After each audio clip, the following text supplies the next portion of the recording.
નમસ્કાર મિત્રો, જીપી સિરીઝમાં આપનું સ્વાગત છે। મિત્રો 108 પાર્શ્વનાથ ભગવાન છે, એ પૈકીના એક એવા શ્રી ભીડભંજન પાર્શ્વનાથ ભગવાન ખેડા શહેરના જૈન મોટા દેરાસરમાં બિરાજમાન છે અને તેમની 569મી સાલગીરા તાજેતરમાં ભારે ધામધૂમપૂર્વક ઉજવાઈ હતી અને એ ઉત્સવની પૂર્વ સંધ્યાએ એટલે કે માગસર સુદ બીજ અને 14/12/2023ને ગુરુવારના રોજ સંધ્યાએ સરસ આરાધના કાર્યક્રમ યોજાયા હતા। એનું આપણે થોડું કવરેજ કર્યું છે, થોડો લેટ વિડીયો શેર કરી રહ્યા છે, પરંતુ આપ જુઓ જૈન મોટા દેરાસરનો સુંદર નજારો છે। રાત્રે રોશનીથી ઝળહળાટ દેરાસરને કરવામાં આવ્યું છે। અંદર સરસ આરાધના ચાલી રહી છે અને દૂરથી એક દિવ્ય નજારો પૂર્વ સંધ્યાનો શ્રી ભીડભંજન પાર્શ્વનાથ ભગવાનની સાલગીરાનો પૂર્વ સંધ્યાનો નજારો છે આ। અને આ ઊંડી વાટ છે ખેડા શહેરનો, હું માનું છું સરસ મારા માટે આ દિવ્ય પથ છે, ધર્મપથ છે એવો આ રસ્તો છે, મારો પ્રિય રસ્તો છે ઊંડી વાટ। અને શ્રી ભીડભંજન પાર્શ્વનાથ ભગવાનની સાલગીરા નિમિત્તે દેરાસરને જે રોશનીથી ઝળહળાટ કરાવાયું છે તે દિવ્ય નજારો આપ જોઈ રહ્યા છો। ખૂબ જ મનમોહક આ સંધ્યા છે અને આવતીકાલે તારીખ 15/12/2023ને માગસર સુદ ત્રીજના રોજ શ્રી ભીડભંજન દાદાની 569મી સાલગીરા ભવ્યાથી ભવ્ય રીતે ઉજવવાના છે। તેનો વ્લોગ આપણે શેર કરી ચૂક્યા છે અને આ પૂર્વ સંધ્યાનો વ્લોગ આજે આપણે શેર કરી રહ્યા છીએ। ખૂબ જ દિવ્ય નજારો છે। જૈન મોટા દેરાસર પટેલવાડાની સામે આવેલું સરસ તીર્થ છે, આપ જોઈ રહ્યા છો। અને આ એનું પ્રવેશ દ્વાર છે। અહીંયા ખેડાનો ઇતિહાસ પણ કંડારાયેલો છે। શ્રી ભીડભંજન અમીજરા પાર્શ્વનાથ મોટા જૈન દેરાસર એનો પ્રવેશ દ્વાર છે અને આંગણે બે સરસ ગજરાજની પ્રતિમાઓ પણ છે। સુશોભિત કરાયેલું પ્રવેશ દ્વાર છે। ગજરાજ સરસ આરસપણની શિલ્પ સ્થાપત્ય અહીંયા દેખાય છે। ખેડા નગરમાં આવેલા જૈન દેરાસરની યાદી પણ અહીંયા છે અને આ 569મી સાલગીરાની પૂર્વ સંધ્યાનો હવે આપણે જે અંદર ધાર્મિક અનુષ્ઠાન ભક્તિ આરાધના ચાલે છે એનો નજારો જોઈશું।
દેરાસર પ્રાંગણમાં જે ભક્તિ આરાધના થઈ રહી છે એમાં એ પ્રમાણે હતું કે जिसकी रचना इतनी सुंदर वो कितना सुंदर होगा, એટલે આપણે શ્રી ભીડભંજન દાદાના દર્શન પણ કરાવી દઈએ છીએ. તેમની સાલગીરાની ઉજવણીની પૂર્વ સંધ્યાનો આ નજારો છે. એટલે કે 14/12/2023ને ગુરુવારનો આ નજારો છે. માગસર સુદ ત્રીજ તારીખ 15/12/2023 શુક્રવારના રોજ શ્રી ભીડભંજન પાર્શ્વનાથ દાદાની 569મી સાલગીરાની ઉજવણીનો પૂર્વ સંધ્યાનો આ નજારો છે અને દિવ્ય દર્શન આપ કરી રહ્યા છો. ખૂબ જ મનમોહક પ્રતિમા છે અહીંયા.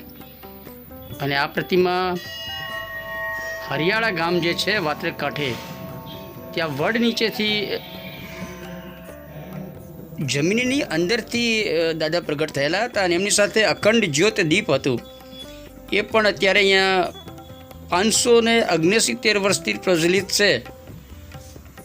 અને એ સાથે અન્ય પ્રતિમાજી જે એ સાથે જ મળ્યા હતા તેમને પણ દેરાસરમાં અહીંયા સ્થાપિત કરાયા છે.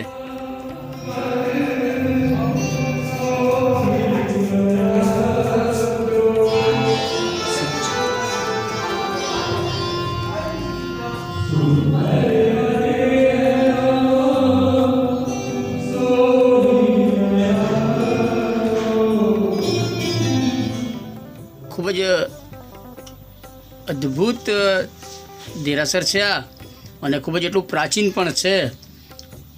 એનું શિલ્પ સ્થાપત્ય જોતાં જ આપણને ખ્યાલ આવી જાય, એની બંધારણ જેની રચના જે આ દેરાસરની છે એ જોઈને જ આપણને ખ્યાલ આવી જાય કે ખૂબ જ પ્રાચીન શૈલીનું આ બાંધકામ શિલ્પ સ્થાપત્ય છે.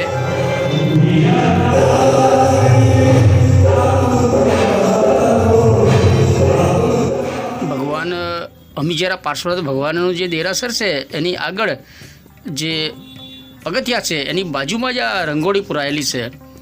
અને અક્ષત એટલે કે ચોખાને વિવિધ કલરથી રંગી અને સ્વસ્તિક બનાવાયા છે. વિવિધ ભક્તિ આરાધનાનો આ એક પ્રકાર છે.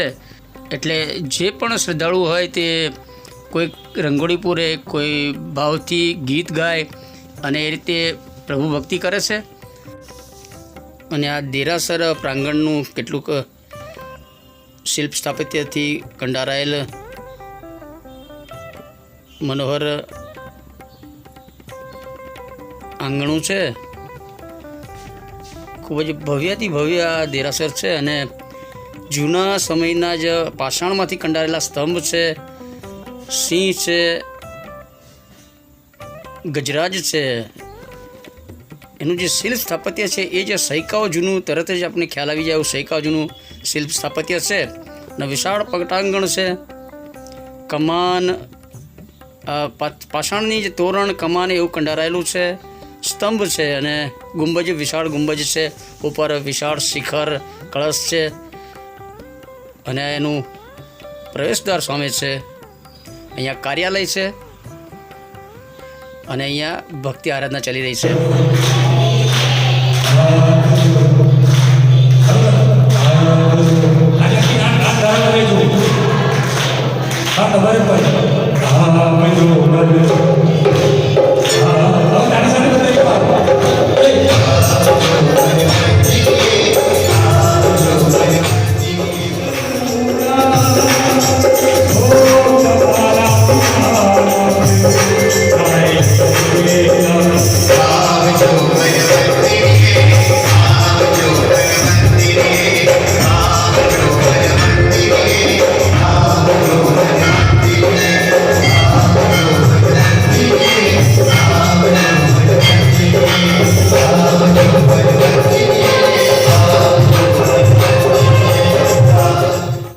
મિત્રો, 108 પાર્શ્વનાથ ભગવાન પૈકીના એક એવા શ્રી ભીડભંજન પાર્શ્વનાથ ભગવાન દાદાની 569મી સાલગીરાની પૂર્વ સંધ્યાનો આ વિડીયો આપણે શેર અત્યારે લેટ કરી રહ્યા છીએ. અગાઉ આપણે જે સાલગીરા ઉજવાય અને ધ્વજારોહણ થયો કાર્યક્રમ અને જે ભક્તિ આરાધના અને ધર્મ પૂજા કાર્ય સંપન્ન થયો એનો વિડીયો શેર કરેલો છે, એ જરૂર જોજો. અને જીપી સિરીઝ ચેનલમાં first time GP series channel જોઈ રહ્યા છો તો જીપી સિરીઝ ચેનલ સબસ્ક્રાઈબ કરો. જય શ્રી ભીડભંજન પાર્શ્વનાથ દાદા.